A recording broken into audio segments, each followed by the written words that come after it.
Salut les tutopotes, je suis très heureuse de vous retrouver aujourd'hui pour une nouvelle vidéo de pédagogie. Après mon intervention sur Montessori, vous avez été plutôt nombreux à me demander s'il existait d'autres méthodes pédagogiques en France. Oui. Et j'ai donc aujourd'hui décidé de vous parler de Fernand Horry et de sa pédagogie institutionnelle. Fernand Horry est né en 1920 en banlieue parisienne, à l'aube de la Seconde Guerre mondiale. Il est devenu instituteur un petit peu par hasard en fait, et il s'est retrouvé à la tête d'une classe de 42 élèves. Et il s'est rendu compte après plusieurs années que finalement, il leur avait servi les méthodes de ce que lui appelle aujourd'hui les écoles casernes.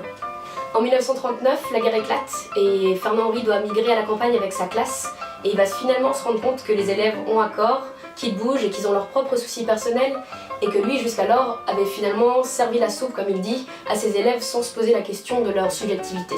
En rentrant à Paris, il va le faire à la rencontre de Simone et de Jacques Lacapère, qui sont les créateurs en fait d'une communauté libre et créative dans un internat pour enfants difficiles.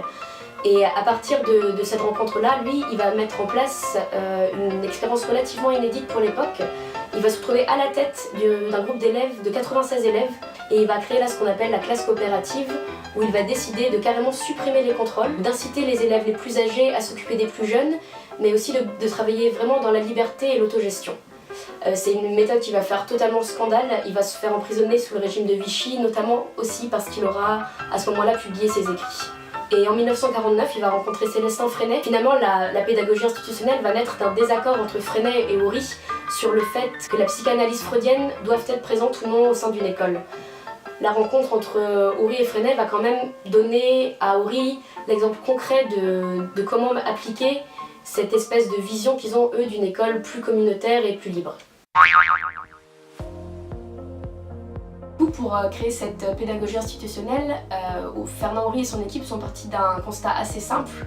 Pour qu'une communauté soit viable, en fait, il faut absolument qu'elle repose sur des règles, et quand ces règles vont être respectées, ça va permettre de créer un désir d'apprendre et d'être ensemble.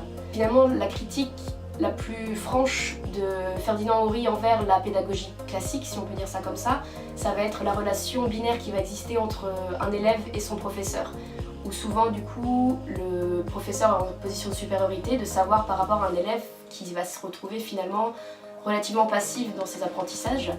Et donc ce que lui va proposer comme alternative, c'est une relation tertiaire, et où au-delà de la relation qui se doit d'être riche entre un élève, son professeur et ses camarades, va être vraiment une médiatisation de l'échange via un outil d'apprentissage qui va susciter un désir chez l'enfant d'en savoir vraiment toujours plus. Du coup, Ferdinand Horry voit dans les classes coopératives une alternative à l'école caserne dont je vous parlais plus tôt, où finalement les élèves sont trop souvent conditionnés à un apprentissage. Ferdinand Horry veut même parler de dressage des enfants. Et donc c'est là que le rôle de l'enseignant va devenir primordial, puisqu'en fait il va devoir constamment se questionner sur sa méthode pour s'adapter à ce qui va se vivre au sein du groupe. Pour aider le corps enseignant à mettre en place cette pédagogie-là, Horry va proposer ce qu'il appelle le trépied de la théorie, où il va relier 3 éléments. À commencer par le matérialisme, où en fait Horry va inciter, proposer à l'enseignant de s'appuyer sur le matériel et les techniques qui en fait d'eux-mêmes vont créer des règles et un cadre de travail adapté au groupe. La deuxième notion dont Fernand Horry va nous parler, ça va être celle du groupe, où il va s'agir en fait de faire travailler une communauté en prenant en compte les spécificités de chacun. Parce qu'on sait tous qu'au sein d'une classe, il va y avoir des amitiés, des conflits, et puis aussi le narcissisme de chaque enfant. Pour aider le pédagogue à gérer ça, on va lui proposer de créer en fait une coopérative de groupe, où les enfants vont avoir la charge de diffuser des informations au sein de leur groupe, d'analyser le groupe dans son monde de fonctionnement, et aussi de prendre des décisions, ce qui va en fait leur permettre de réguler la micro-société qu'ils composent. Dernier lien que Horry va faire avec ce trépied-là, ça va être l'inconscient.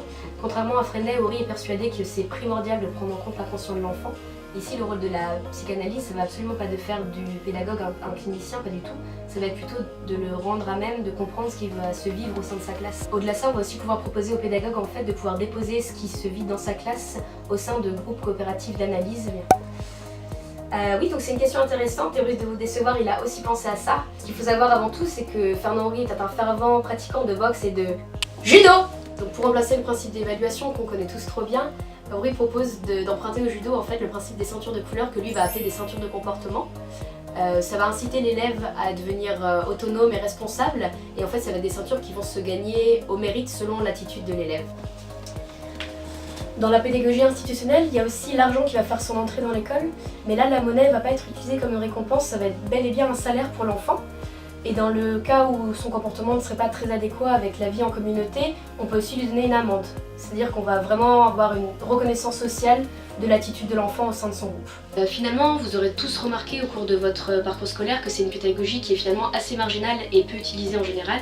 Mais je crois qu'on peut quand même dire que c'est une pensée qui a fait son chemin dans la pratique des enseignants, qui aujourd'hui ne vont plus se contenter de remplir des têtes souvent un peu trop vides, mais qui vont véritablement s'impliquer auprès des enfants et les éduquer dans d'autres aspects que le simple aspect scolaire. Voilà, c'est tout pour aujourd'hui. Si vous voulez aller plus loin sur la méthode, je peux vous conseiller de lire 3 livres. Tout d'abord, Vers une pédagogie institutionnelle.